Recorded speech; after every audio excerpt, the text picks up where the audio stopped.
Audio Jungle.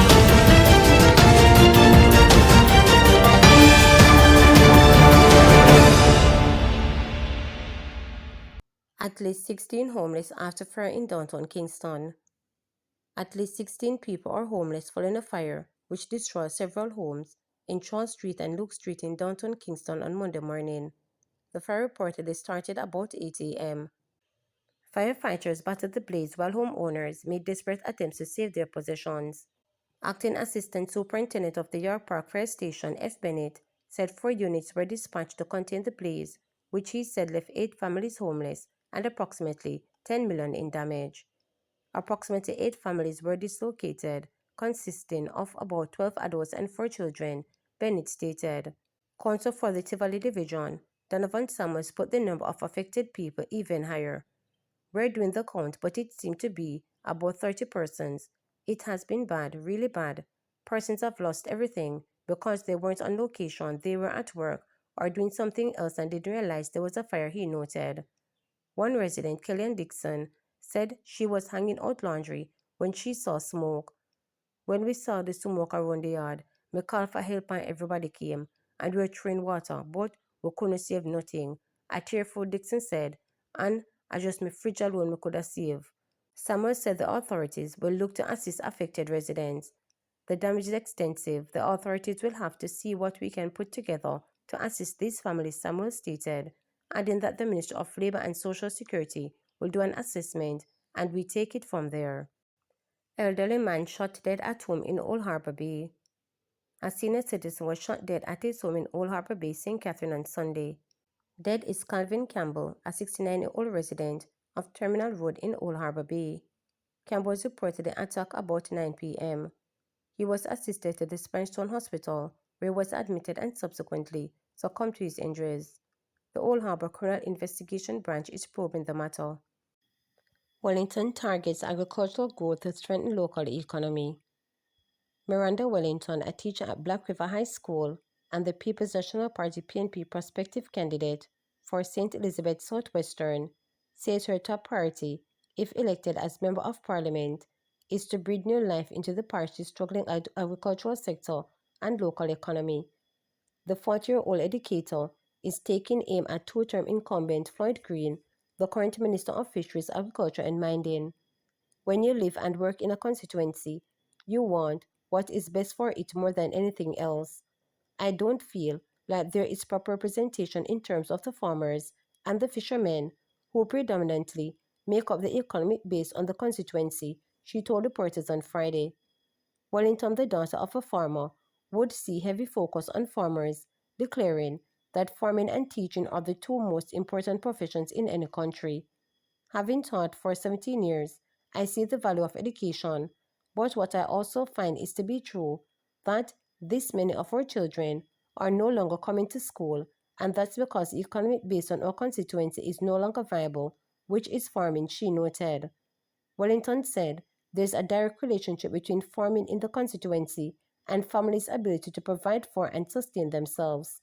She told reporters that while prior generations were able to forge a living through agriculture, the current generation is barely surviving on farming, producing crops without guaranteed markets, and often settling for meager earnings. Wellington also blamed the heavy importation of foreign produce for driving down local farmers' motivation and profit margins.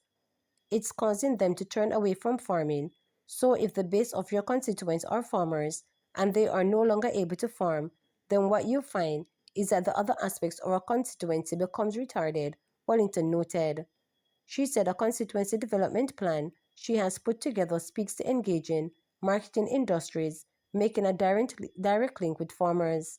Further, she said establishing marketing cooperatives, business models where multiple producers or businesses collaborate on market efforts to reach a wider audience, share costs, and achieve common objectives is another strategy she would employ to assist farmers. She said currently, farmers are producing and waiting for a market to come to them, while the wider society, unaware of available produce, starves for it. She also stressed a need for niche crops, which she said would make farmers in the constituency competitive and attractive to international markets. She said the constituency is known for its seasoning crops, which include scallion, thyme, and pimento, and believes that these can be further processed into various products. Currently, Wellington said the constituency is not seeing what she called the territorial level of crops being produced. We're seeing the primary level, where the crop is produced and sent away. Why not bring the production level into St. Elizabeth, where farmers can turn tomatoes into tomato paste, where farmers can turn it into ketchup? We have to bring back the industrial aspect of farming in the parish, she told reporters. As a first step, she said efficient cool storage, powered by solar technology, is needed within the constituency, lamenting an increase in spoilage. We have to look at a more scientific way of farming. Many of the farmers are producing crops that are not coming from quality seeds. I hear the minister speak about the kind of money, billions, that is invested in scientific research, but the farmers are not feeling the effect of that. There's a disconnect between what is reality and what it is that they perceive things to do, she noted, pointing the finger at the Rural Agricultural Development Authority, RADA. She was particularly critical at RADA, accusing the agency of gathering crop production data without using it to prevent gut or guide strategic plan. If you know that within 3 months you have 50 acres of tomatoes coming in, while at the end of 3 months the farmers have a glut, that means there is no marketing facility assisting the farmers. There are things that can be done to help farmers, the teacher stated. Wellington said her personal connection to farming makes her especially invested in the sector's revival.